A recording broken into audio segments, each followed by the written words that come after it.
The top contenders were flexing their muscles in the American Association last night. I'm Carter Woodiel. It's time for our daily Whiparound on this Wednesday morning. Glad you're with us, and we're starting off with a great game between the Railcats and the Redhawks. Another solid start for Kevin McGovern for Fargo Moorhead. The legend goes 6 1/3 innings, allows 3 runs, 2 earned, and racks up 7 strikeouts in another vintage performance from the all-time wins and strikeouts leader in the association. But the Railcats took the lead. LG Castillo with the 2-run single here to make it 5-1 Gary at the 7th inning stretch in Fargo, as this would be a tough mountain to climb for the Redhawks. Could have been worse, though. Look at Tanner Riley with the behind-the-back play on the pitcher's mound for Fargo Moorhead. That's an absolutely outstanding grab. Stranded runners on first and third, and it allowed the Redhawks to come back in the 8th. Bases clearing, go-ahead double for Manny Boscan here. A 7-run 8th inning for the Redhawks. Boscan also homered in this game. And in the 9th, look at Leo Pena over at third base. Tremendous stop from one knee, gets to his feet across the diamond throw. The Redhawks win it 10-6.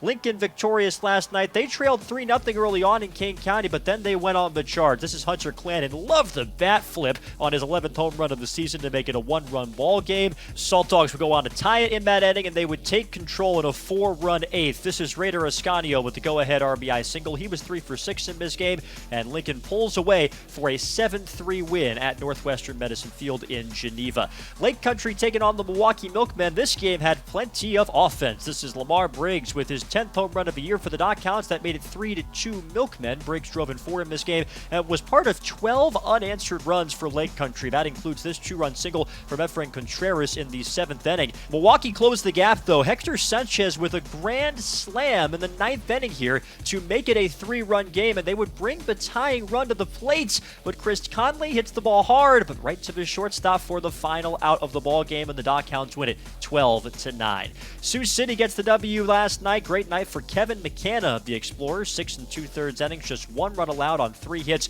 walking 2, strikes out 8. He's won 4 of his last 5 decisions now, and the X's win 6-1 in Sioux Falls. Cleburne took on Chicago in a doubleheader at Impact Field last night. Kevin Hilton was the star of Game 1, a 7-inning complete game shutout and a 2-0 Railroaders win. And in Game 2, the tables returned. This is Connor Kopak with a 2-run home run. 4-0 was the final score in a Dogs victory that allowed Chicago to clinch a playoff spot in the East Division. Winnipeg also victorious last night. They beat Kansas City. You're looking at Max Murphy hitting a sac fly here to score Raul Navarro. Murphy had a good game, 3 for 4 with 2 RBIs, and the Gold Eyes wind up winning the ball game 7-5, the final score from Legends Field. So here's how everything looked yesterday in the association. Had that extra game thanks to the Cleburne and Chicago doubleheader.